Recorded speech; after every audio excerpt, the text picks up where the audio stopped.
Hello everyone and welcome to this video. Now today I'm going to do an album review because I've realised I've not done one of these in quite a while. So and the artist I'm going to do it on is 10cc. Now I have done a album review of theirs already. That was of the album Deceptive Beds. This was about a few months ago, and it's one of my most popular videos. So I thought, well, I might as well do another review on them because considering that video was so popular. So the only other album I've got off theirs in my collection is this one here called Bloody Tourists, and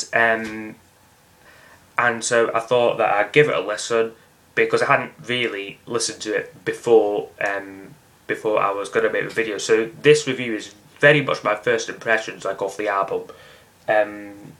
Yes, basically, I'll just show you the vinyl and then go over all of the tracks. But firstly, this was the group's 6th album and their second after founding members Lol Krem and Kevin Godley had left. They'd had Eric Stewart and Graham Goodman had made Deceptive Beds, which I've already reviewed. Like I said, I think is a fantastic album, Deceptive Beds, and this was the follow-up to it. And I think it's a pretty decent follow-up to it. I mean, there is a lot of there are some really good tracks on it, but for me, it's not as good as Deceptive Beds, and just nowhere near as good as like the stuff when Lol Krem and Kevin Godley were in the band.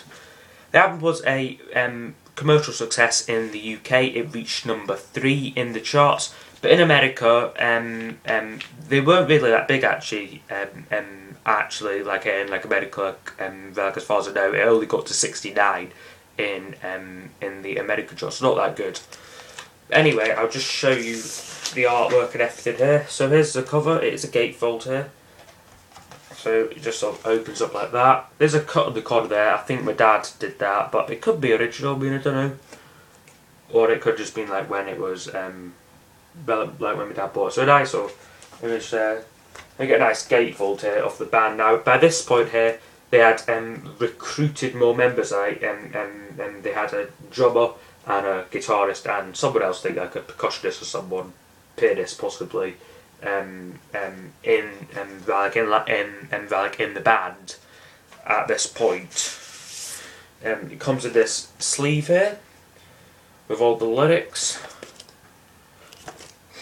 and some pictures and stuff on it there. And the record, I think, is just it's on Polydor. I thought it would have been on Mercury, but it's Polydor Records here. Just a red label.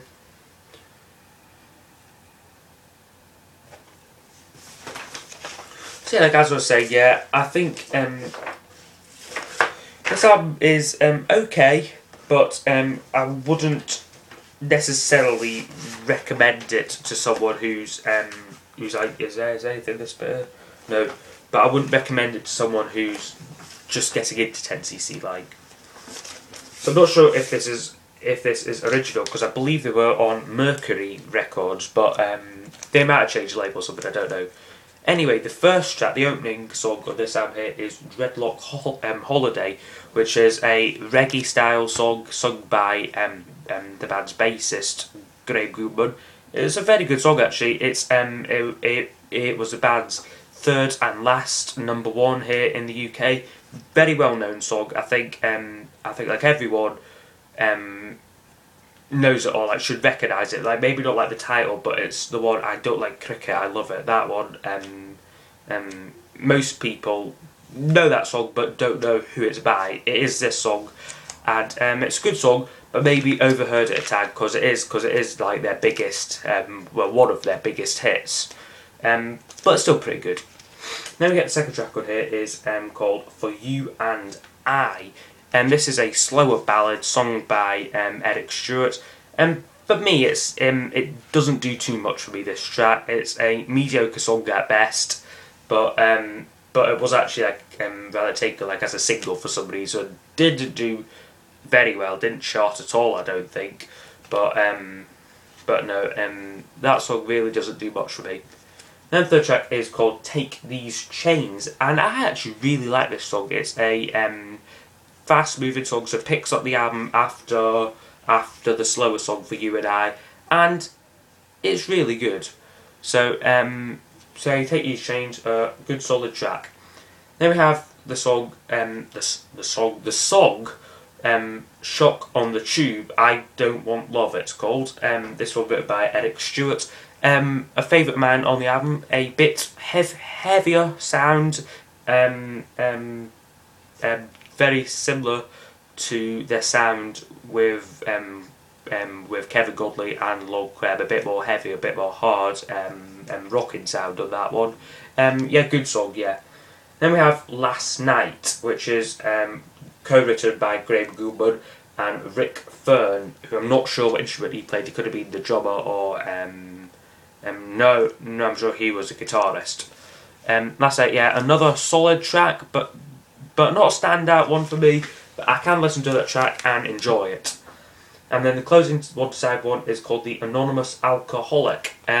This one's quite a funny song actually, quite a light-hearted one. Goes through different stages of that, kind of like a mini opera. But for me, when you first put on the song, it doesn't immediately grab you. It starts off quite weak actually, but in the middle it goes and it develops and it gets quite good actually. But for me, it is another mediocre one at best. So that's side one done, which is pretty solid, like all the way through. I mean, you open up with the hit single, and then you get out the slow ballad, but then you have a good run off, 3 good tracks, and then the closer, which is okay. So side one is, I'd say, pretty consistent. But then side 2 for me is where the album goes downhill a bit. The opener is one called Reds in My Bed. This one here, like I say, side 2, about side 2, like lets the album down. But this one here is one of my favourite, probably my favourite one off the album for me. It's sung by the drummer Stuart Tosh, and it's a really, really good song actually. But I would recommend checking that one out if you haven't heard it already. And then we get another good song actually. It's called Lifeline by Graham Goodman. Really nice acoustic song, different to like a lot of the stuff what is on this album. There are also nice vocal harmonies because the song develops and that's in like the middle. Nice vocals on that one, I think. So Lifeline, again, another pretty good one. But then for me, the album here just really goes downhill a bit from here on in, really. We have the song Tokyo, which is the weakest one for me, does nothing for me. Really nothing more to say about it. I'm not too keen on that one. And then the next one called Old Mr. Time is another one which lets the album down and really drags on a bit. Same with Tokyo, they just they're about 4 or 5 minute pieces. These are not really that good. And then we get From Rochester to Ojo Rios. Although this isn't a good song by anyone's standard, but I quite like it. I can have a bit of fun with this track, quite light-hearted. But really, it wouldn't win any prizes for songwriting. It's not great. It's not horrible. It's just very mediocre. As is the next one, which is called Everything You've Wanted to Know About, and then like the title there has. I'm not sure if you can see this there, but it's pretty funny what they've. Well, not really funny, but just a bit witty here or like the end there. It's just there. They've sort of put like the exclamation marks in brackets. They've put explanation marks as well. I think that's it. Yeah. So that's quite which is called Everything You've Wanted to Know About exclamation marks. Not a bad song. I mean, but again, not a highlight on the album. Decent closer, but not terrific. So overall, this album here is very varied. I mean, side 1 is pretty good, and about a third of side 2 is also quite good. But for me, the rest of it really isn't the best stuff I've ever heard. Really, it's rather mediocre. So out of 10, I would give this album 7 out of 10. I would probably this is when the band started to go downhill a bit for me. I mean, and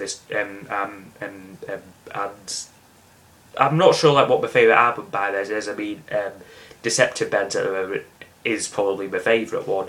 But also I've heard good things about How Dare You, so I've got to get that album very soon, which I hope to do. And yeah, so I will review the album and give my thoughts on that one. So I hope to see you next time then. Bye bye.